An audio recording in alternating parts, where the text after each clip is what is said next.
Iwatani Naofumi is the shield hero and one of the 4 cardinal heroes summoned to another world. Unlike the others, Naofumi starts off with the worst possible role, basically playing the game in hell mode. He's literally unable to attack, locked into defense-only growth, and quickly becomes hated and isolated after being falsely accused early on. Because Naofumi cannot wield offensive weapons, his power develops in a completely different way.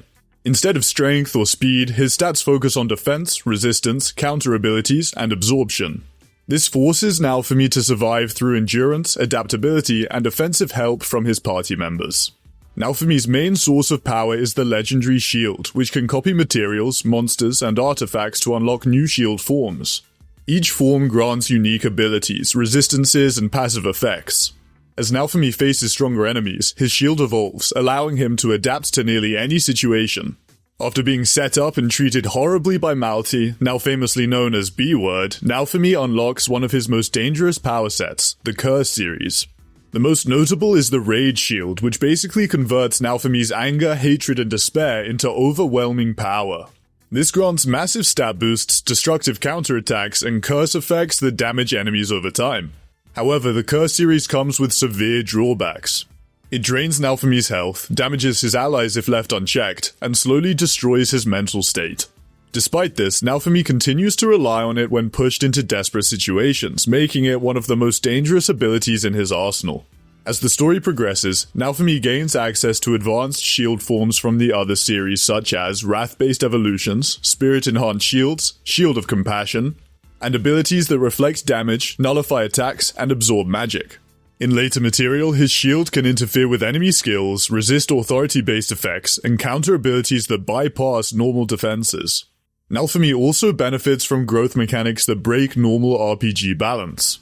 His defense stat scales to extreme levels, allowing him to survive attacks that would instantly delete other heroes.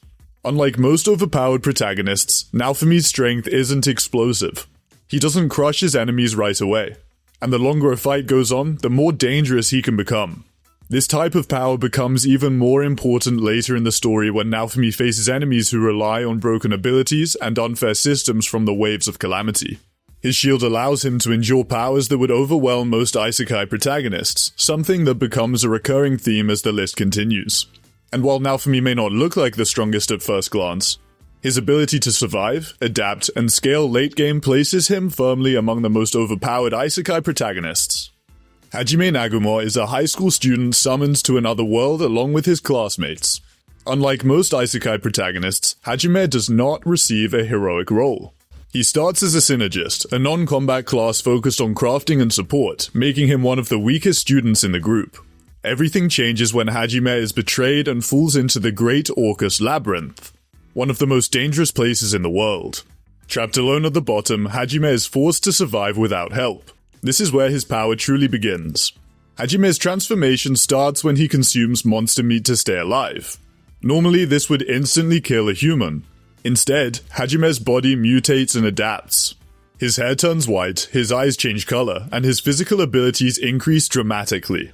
From this point on, Hajime is no longer bound by normal human limits.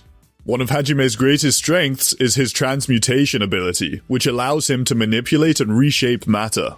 While originally meant for crafting, Hajime pushes it far beyond its intended use. He creates firearms, explosives, vehicles, and high-powered weapons using materials found in Labyrinth. His signature weapon, Dunian Schlag, fires magically enhanced bullets capable of destroying high-level monsters instantly. Hajime also gets access to ancient magic, which are abilities that exist outside the normal spell system. This includes things like gravity magic, spatial magic, restoration, creation, soul-controlling spirit magic, evolution magic, and other conceptual level spells. With these, he can mess with space, heal fatal injuries, and create almost indestructible constructs. As the story goes on, Hajime starts upgrading his own body. He adds artificial organs, reinforced bones, and magic-powered prosthetics. His left arm gets replaced with a powerful Arzantium artifact that gives him superhuman strength and packs a bunch of weapons. On top of that, his demon eye is upgraded with a divinity stone to improve his perception. Hajime's fighting style is brutal and efficient. This anti-hero doesn't care about honor or playing fair. Anyone who threatens him or the people he cares about gets taken out immediately. no matter how strong or important they are. Against enemies who expect traditional heroes, Hajime's methods are overwhelming. This kind of power becomes especially relevant later on, as Hajime begins to face enemies who rely on broken abilities and godlike authority. But while Hajime became powerful through suffering, Makoto was almost broken from the very start. Makoto Misumi from Tsukimichi is a high school student summoned to another world as a hero candidate. However, unlike typical isekai protagonists, Makoto is immediately rejected by the goddess of that world for being ugly. Instead of granting him heroic blessings, she strips him of protection, weakens his human language skills, and abandons him at the edge of civilization. Despite this, Makoto is revealed to possess absurdly high base stats. His magic capacity, physical strength, and overall potential far exceed what normal humans, heroes, or even high-ranking beings can handle. The only reason his power doesn't destroy him right away is that it's partially sealed at the start.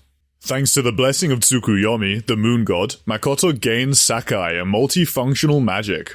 It lets him create a magic field he can use as a barrier, create a magic concealment area, and do a lot more. Makoto's biggest strength is his massive mana pool and his godlike creation ability. When he lets his power loose, the pressure alone can paralyze enemies, crush monsters, and even warp the area around him, like a heavy, ominous haze. Unlike most magic users, Makoto does not rely on complex spellcasting. His raw output is enough to overpower enemies directly. Even high-level demons and dragons struggle against him once he stops holding back.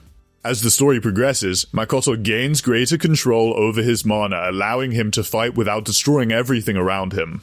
Makoto also forms contracts with powerful beings, including dragons and high-level spirits, who acknowledge him as a master despite his status as a human.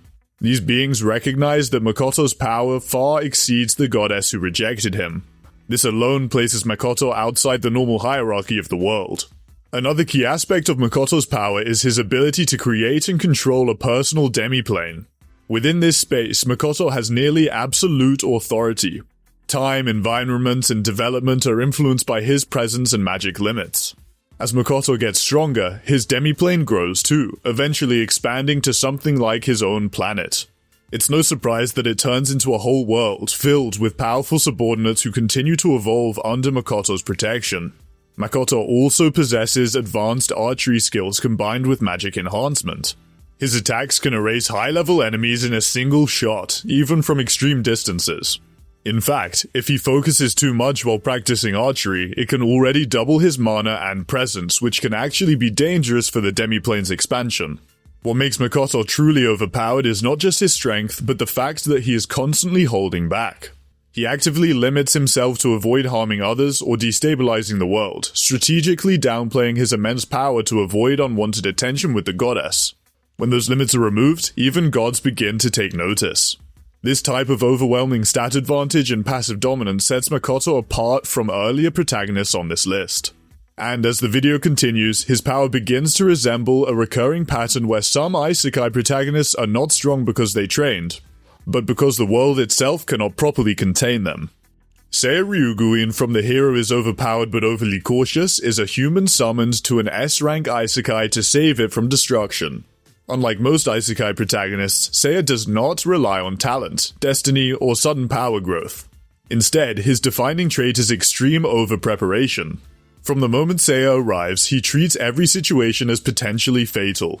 Even against low-level enemies like slimes, Seiya trains excessively, stockpiles equipment, and plans for worst-case scenarios. Though this mindset initially makes him appear paranoid, it's the foundation of his power. Seiya's strength comes from a combination of limit-breaking training, skill stacking, and perfect resource management. He repeatedly trains his body to near death, forcing rapid stat growth. This results in physical and magical abilities far beyond what the world's systems consider normal for a summoned hero.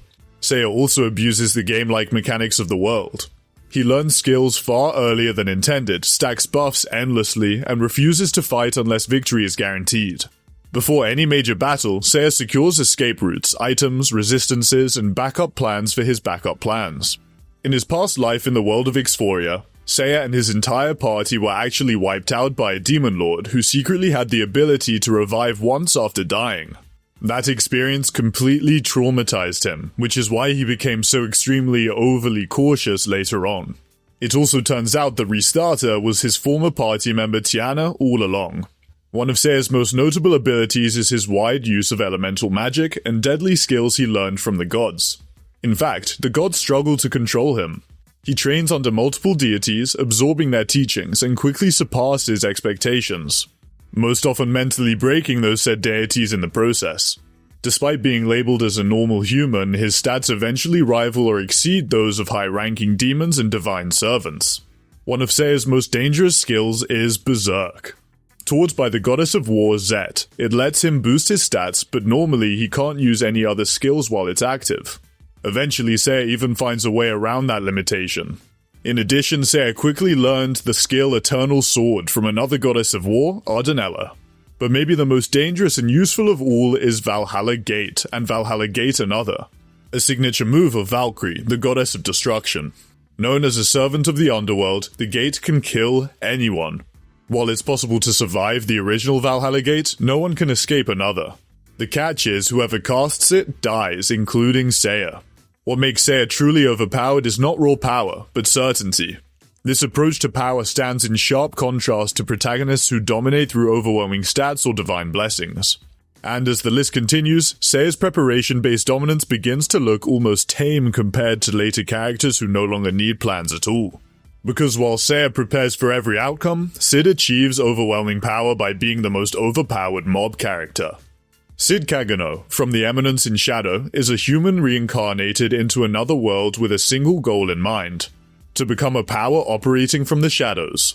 Unlike most Isekai protagonists, Sid is not trying to save the world or defeat a demon king. He wants to live out a fantasy where he secretly controls everything from behind the scenes. What separates Sid from other protagonists is that his imagination accidentally becomes reality.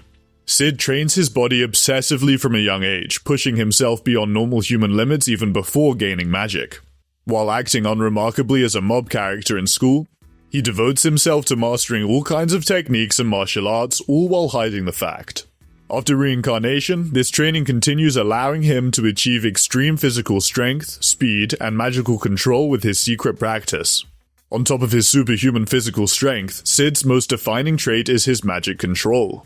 While others increase their mana output, Sid focuses on efficiency. This comes from Sid's belief that quality of mana is more important than quantity.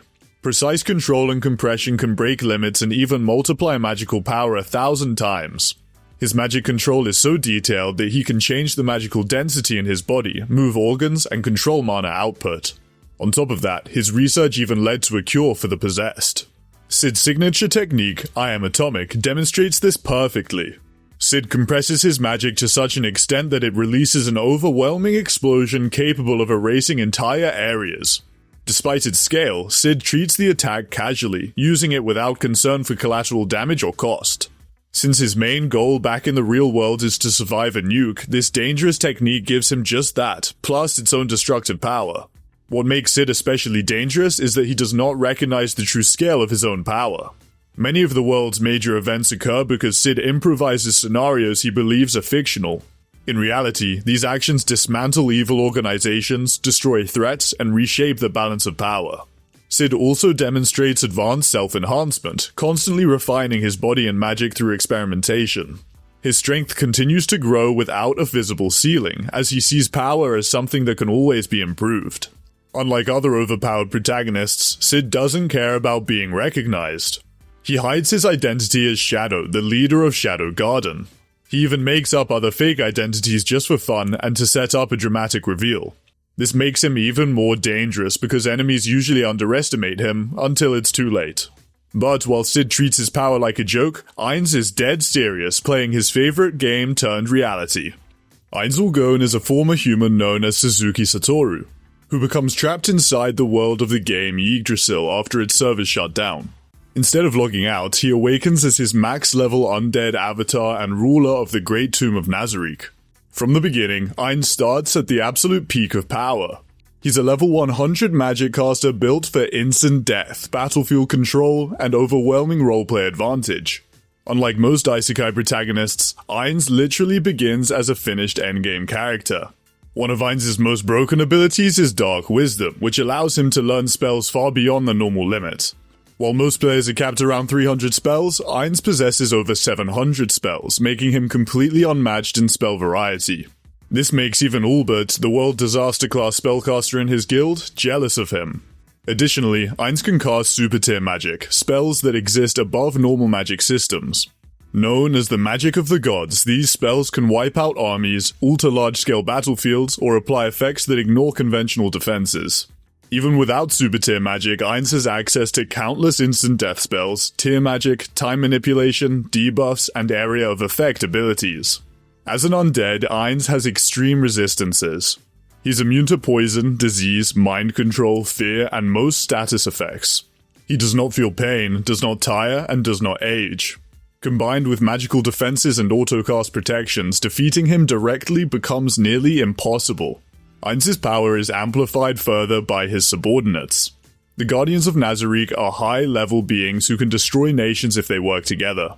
Ainz can command them perfectly, stacking buffs, formations, and strategies.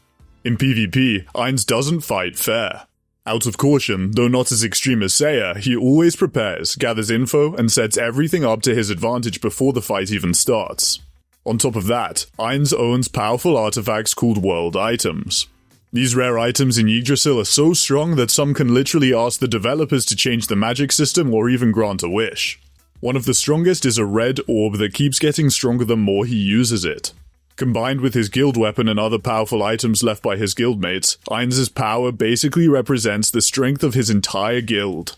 What truly makes Ainz overpowered is his control over death itself. Resurrection magic, soul destruction, and time stop combos allow him to end battles instantly if needed. Against weaker opponents, Ainz often restrains himself purely for experimentation. As a level 100 player, Ainz's level is already capped, but Kumoko's power is far beyond that.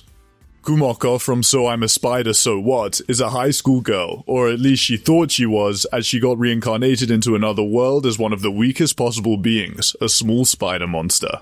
Like most zero-to-hero isekai protagonists, Kumoko starts at the very bottom of the food chain, trapped inside the deadly Elro labyrinth, where even basic survival is a constant struggle. From the start, Kumoko's power grows through relentless evolution. Every battle, escape, and near-death experience increases her stats, skills, and resistances. Unlike humans, monsters in this world evolve rapidly, and Kumoko pushes this system to its extreme. Kumoko gains access to a massive number of skills early on, including parallel minds, which allows her to split her consciousness into multiple independent thought processes. This lets her analyze, cast magic, and fight simultaneously, giving her a massive advantage in combat and survival. Another major source of her power is skill stacking. Kumoko acquires resistance to poison, fire, paralysis, fear, pain, and countless other effects by repeatedly exposing herself to lethal conditions. Over time, attacks that once nearly killed her become completely ineffective. As Kumoko evolves, she gains advanced magic, including high-level Evil Eye abilities, spatial inference, and long-range destruction spells. Her mobility also increases dramatically, allowing her to fight from any angle while avoiding direct confrontation. Eventually, Kumoko transcends normal monster evolution and gains access to administrator-level authority. This allows her to interfere directly with the world system. At this stage, she is no longer bound by standard growth limits. With the Sin of Pride, Kumoko's experience points and skill growth increase massively, and all her abilities grow faster. She also gains the power to bypass the W system and mess with the MA field. On top of Pride, she gets other ruler skills from the 7 deadly sins and 7 heavenly virtues, like Sloth and Charity. Eventually, Kumoko becomes almost godlike. Even administrators and god-level beings see her as a serious threat. What really makes Kumoko overpowered is her immortality. After evolving into a Xanohorower, she becomes nearly impossible to kill unless someone uses attacks that directly target the soul, like Heresy or Abyss magic. But thanks to her psychic link with her clones, she can move her soul into an egg and take over her unborn offspring's body if needed. Later, she develops a human-like torso while keeping her arachnid form and becomes known as Shiraori. Her scythe, made from one of her scythe-like limbs when she was an arachne, can automatically grow and has rotten dark attributes. This constant evolution marks another shift in the list. Unlike Ainz, who rules from the top, Kumoko climbs from the bottom until the system itself can no longer contain her. And while Kumoko evolves through constant evolution, Shin is powerful simply because his magic has no limits. Shin Wolford from Wise Man's Grandchild is a human reincarnated into another world and raised by Merlin Wolford, a legendary hero once known as the God of Destruction. From childhood, Shin is trained by elite figures without ever being taught what normal limits are.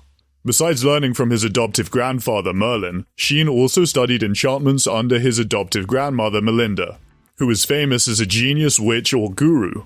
On top of that, he learned swordsmanship from a former commander of the Knight Order, known as the Sword Saint. As a result, Shin grows up completely unaware that his abilities are far beyond anyone else's. Shin's power comes from pure magical output and efficiency. Unlike most magic casters, Shin does not waste mana. Every spell he casts is refined, compressed, and optimized instinctively. Even basic spells become catastrophic because of how much power he pours into them. In fact, Shin is considered a master of various forms of elemental magic. He has demonstrated enough power to level whole cities in a single blast and precision and control to destroy multiple enemies at once. One of Shin's defining traits is his ability to apply modern scientific knowledge to magic. Because he retains memories from his previous life, Shin understands concepts like pressure, velocity, combustion, and energy transfer. When combined with magic, this allows him to create spells that behave more like advanced weapons than traditional magic. For example, Shin's basic fire magic can cause explosions like military-grade weapons. His wind magic creates vacuum waves that can slice through high-level demons instantly. His barrier spells are so strong that even elite mages have a hard time damaging them. While this magic is considered pretty common, Shin can cast multiple barriers at once, showing just how skilled he is. Besides all the other magic he can use, Shin also shows incredible control over his enchantment magic. He can enhance weapons, armor, and objects to absurd levels, often creating artifacts stronger than natural treasures without realizing it. These enchantments drastically multiply attack power, durability, magic resistance, and even nullification to all kinds of magic. It's no surprise that Shin doesn't struggle against typical Isekai side characters, who mostly exist to make the overpowered protagonist look good. High-ranking demons, elite knights, and even magic academies can't even begin to grasp how big the gap really is. With biological magic, Shin's speed, strength, and reflexes go far beyond human limits, letting him fight well even without relying heavily on spells. He can also use dimension magic to teleport himself or his items. Basically like an Isekai cloud storage, but in another dimension. What makes Shin especially dangerous is that he doesn't hold back. Because of his oddly broken Earth common sense, he doesn't fully realize how strong he is, so he never limits himself.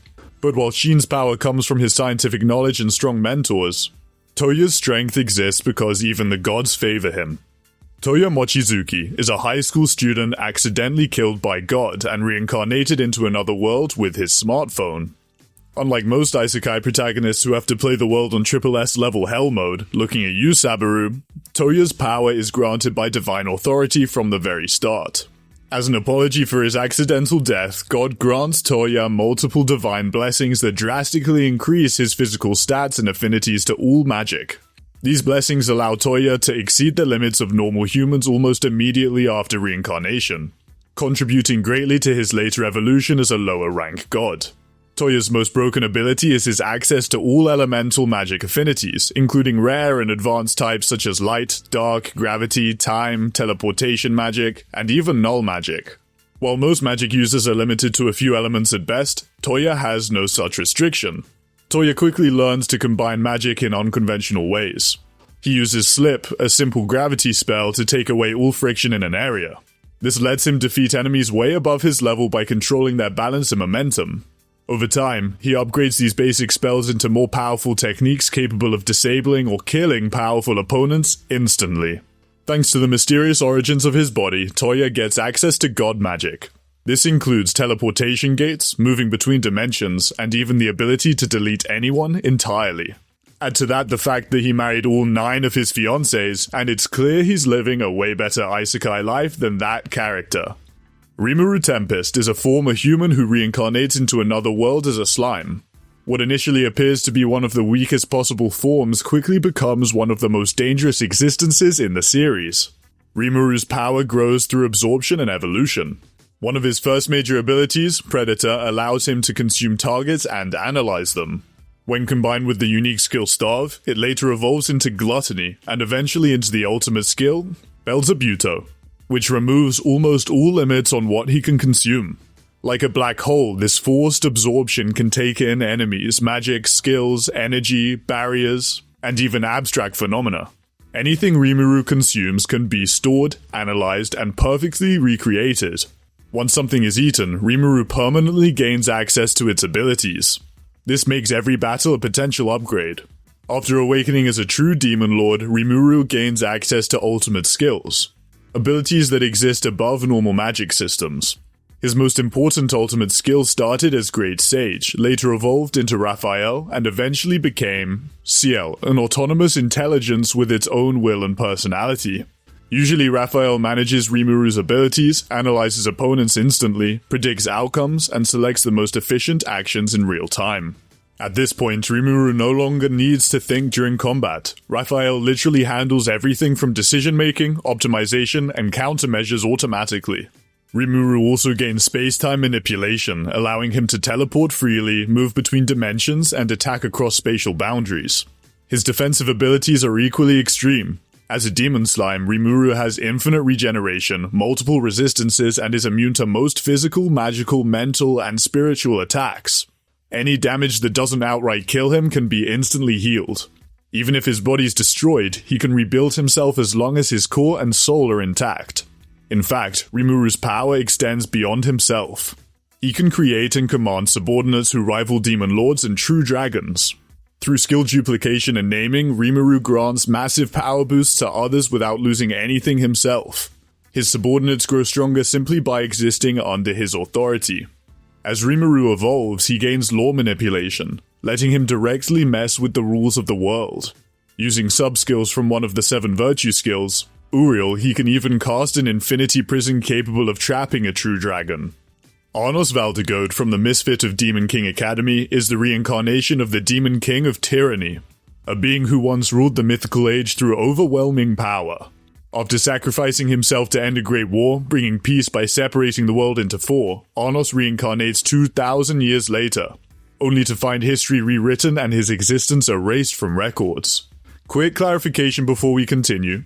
While Arnos isn't a traditional Isekai protagonist, his reincarnation into the same world 2,000 years later places him firmly in the Tensei power fantasy space, which is why he's included among these overpowered characters. From the moment he awakens, Arnos is on a whole different level. As the true Demon King, he has magic power that surpasses almost everyone else.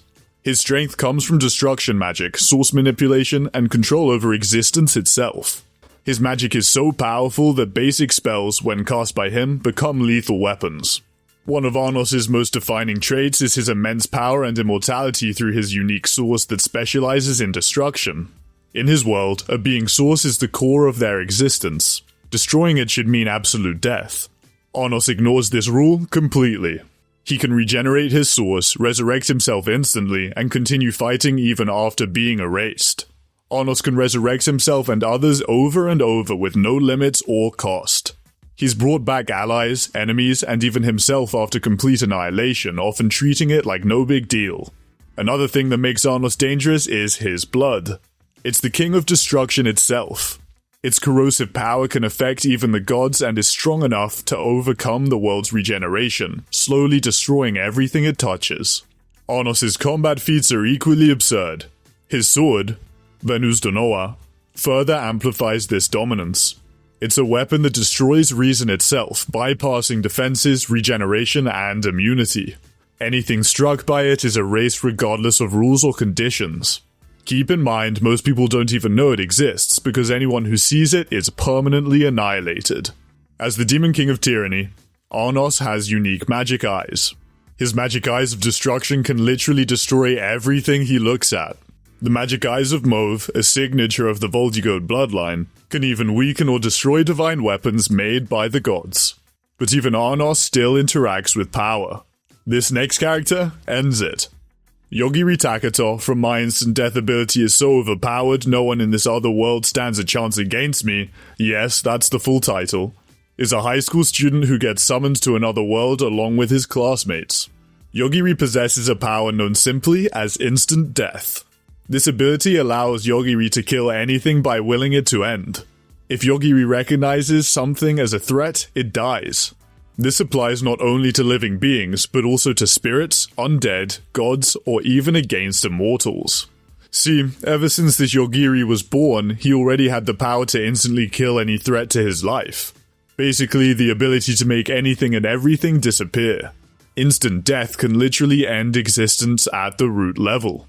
This means that regeneration, resurrection, immortality, and defensive abilities do not work against it.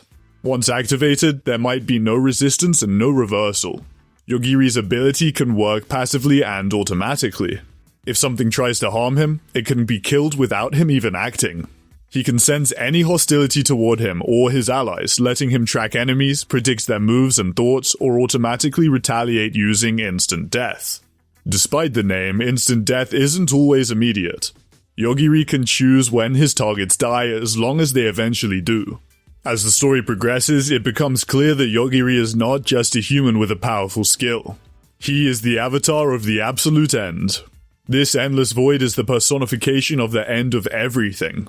Any being thrown into it vanishes into the darkness after an unknown amount of time. On top of that, cheat-level abilities like gates that conceal or unseal his powers, abyss manipulation, and super high defensive stats and passive skills. Yogiri is immortal in a way. He can live for 100 years, and when his current incarnation dies, he's reborn as a baby. This cycle seems to go on forever.